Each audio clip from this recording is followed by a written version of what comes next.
다른 사람이 인정해야 명품이 되는 것입니다. 이 물건이 어디서 나왔는가가 중요한 것입니다. 아무리 이름이 같아도 필리핀이나 태국이나 이런 데서 만들면 명품이 안 되는 것입니다. 명품은 명품으로 태어나야 명품이 되는 것입니다. 명품을 파는 가게에서 사야 명품의 가치가 있는 것입니다. 다시 말해서 명품 신앙이라고 하는 것은 우리로 하여금 명품 신앙이라고 인정하는 하나님이 바로 우리의 신앙을 인정해야 명품이 되는 것입니다. 그래야 되는 것입니다. 옆에 분 한번 보십시오. 명품 신앙을 가지고 살아가는지 한번 보십시오. 명품 신앙입니까? 아닙니까? 한번 따라합시다. 나는 명품 신앙입니다. 증거가 있습니까? 있지요. 이것을 믿지 못하면 안 되는 것입니다. 하나님께서는 이 창세기에 뭐라고 말하냐면 하나님께서 흙으로 사람을 빚으시고 그 코에 생기를 부어서 우리를 창조하셨다고 성경은 말하고 있는 것입니다. 다시 말해서 명품 신앙을 인정하고 또 명품 신앙을 만들어내는 하나님께서 우리를 직접 만드셨기 때문에 우리는 명품일 수밖에 없는 것입니다. 부인할 수 없는 것입니다. 마치 나의 삶은 명품이 아닌 것처럼 보여져도 나는 명품인 것입니다. 낡고 쓰러지고 다 찢어지고 해져도 그것은 명품인 것입니다. 때로는 내 삶이 하나님 앞에 부끄럽게 보여도, 내 삶이 세상 사람들보다 초라해 보여도, 부끄럽게 살아도 나는 명품인 것입니다. 왜요? 나는 명품으로 태어났기 때문에 그런 것입니다.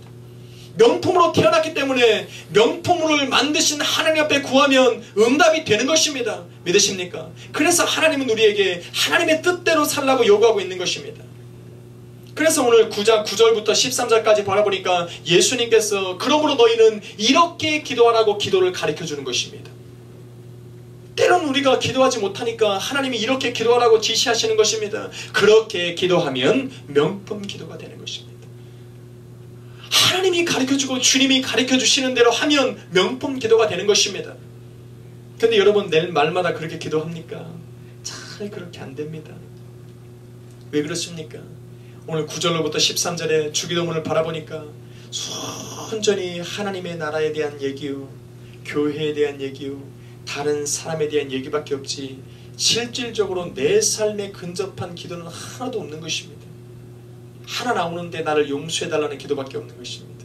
그것 또한 14절과 15절에 보니까 내가 남을 용서할 때에 비로소 내 죄가 사해지는 것이지 내 스스로 하나님이 나를 용서해 주는 것이 아니라고 말합니다. 가만히 바라보니까 다 남 좋은 것만 써있고 남을 위해서 기도하는 것만 되어있지 나를 위해서 구하는 것이 없습니다. 그러니 사람들이 잘 기도를 못하게 되는 것입니다. 왜 그렇습니까? 당장 내 기도가 급하기 때문에 그렇습니다. 옛날 어른들 이렇게 말을 잘합니다. 내 코가 석자라고 말해요. 야, 내 코가 석자다. 도움을 청하면 내 목이 포도청이다. 왜 그렇습니까? 당장 내 앞에 닥쳐진 문제들이 산더미처럼 있다는 것입니다. 이것을 놓고 기도할 시간도 부족한데 내가 어떻게 하나님의 나라를 구하고 하나님의 교회를 구하고 하나님의 사람들을 구하고 그들을 도와줄 여유가 생기냐는 것입니다. 더욱이 내가 언제 오실지도 모르는 주님을, 다시 오실 그 주님을 내가 기다리며 어떻게 기도하며 매일매일 살아가냐는 것입니다. 자고 일어나면 많은 문제들이 내 앞에 닥치고 한번 아파하기 시작하면 그 고통으로 견디지 못하는 그런 아픔들이 내게 다가오는데 어떻게 내가 남을 위해서 기도하며 살아갈 수 있냐는 것입니다. 그러나 주님은 참 야속합니다. 이러한 우리들의 마음을 알고 우리의 문제가 많이 쌓여 있음에도 불구하고 주님은 우리에게 뭐라고 말하냐면 고린도전서 10장 24절에 누구든지 자기의 유익을 구치 말고 남의 유익을 구하라 라고 명령을 하고 있는 것입니다. 얼마나 야속합니까?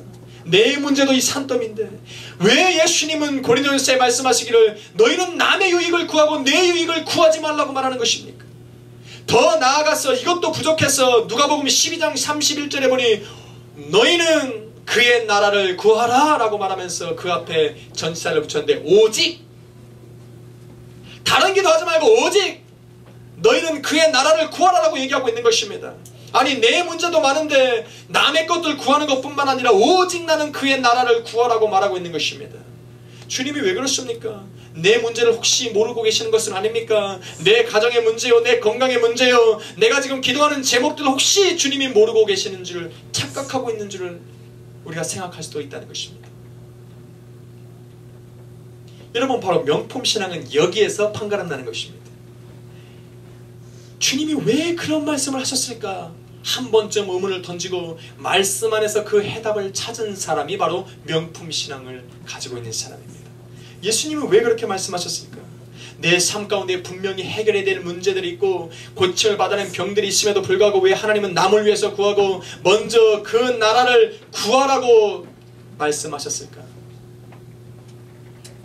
누가복음 12장 31절에 오직 너희는 그 나라를 구하라 라고 말씀을 하시고 그 이후에 뭐라고 말씀하시냐면 그리하면 이런 것을 너희에게 더하시리라 라고 약속을 하고 있기 때문에 그런 것입니다. 예수님께서 우리로 하여금 남을 위해서 구하고 하나님의 나라를 위해서 구하라고 말씀하신 이유를 분명하게 말씀하시고 있는데 그것은 바로 뭐냐면 너희들의 모든 것을 너희에게 더하시겠다는 약속이 따라오기 때문에 그런 것입니다. 여러분은 예수님은 다 알고 있는 것입니다. 성경에 바라보니 머리털까지 세심받는 하나님께서 너희가 태어나기 전부터 너희의 이름을 알고 모태에서 너희를 창조하셨다고 인정하시는 하나님께서 오늘 우리에게 너희는 남을 위해서 구하고 하나님을 위해서 구하라는 그 이유를 바로 너희의 삶 가운데 있어야 될 것이 무엇인지를 하나님께서 더하시겠다는 약속 때문에 그런 것입니다. 믿으십니까? 때로는 내가 기도할 것이 많이 있습니다. 왜 없습니까? 나의 문제요, 가정의 문제요, 건강의 문제요, 사업의 문제요, 내 마음속에 염려를 가져다주는 많은 문제들 내가 구할 수 있습니다. 내가 지금 생각하는 것만 해도 수십 가지가 되고 아직 내가 구해야 될 것들을 생각하면 수백 가지가 넘을 것 수도 있으신데 하나님은 그것을 일일이 내게 구해야만 내가 들어주겠다고 말씀하지 아니하시고 너는 이 모든 것이 있으니 한 가지로 요약해서 그 나라를 구해라. 그리하면 이런 것을 너희에게 더하시리라라고 말하고 있는 것입니다. 아멘. 이래서 축복입니다. 때로는 내가 나의 기도 제목을 미스했다면 하나님이 안 들어주실까 염려하지 말라는 것입니다. 내가 하나님 앞에 나아가고 하나님의 뜻대로 하나님의 요구대로 구하고 살아가기만 하면 하나님께서 이 모든 것을 너희에게 더하시리라고 말하고 있는 것입니다. 그래서 이사야 65장 24절에 참 좋은 말씀을 주님이 이사야를 통해서 말합니다. 너희가 부르기 전에 내가 응답하겠고 너희가 말을 마치기 전에 내가 들을 것이라고 약속하고 있는 것입니다. 어떻게 하면 하나님 앞에 속하였기만 합니다.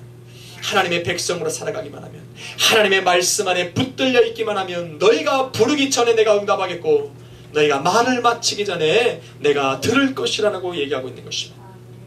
주님은 이것을 알았습니다. 그래서 오늘 본문 8절 말씀에 바라보니까 너희는 저희를 본받지 말라. 구하기 전에 너희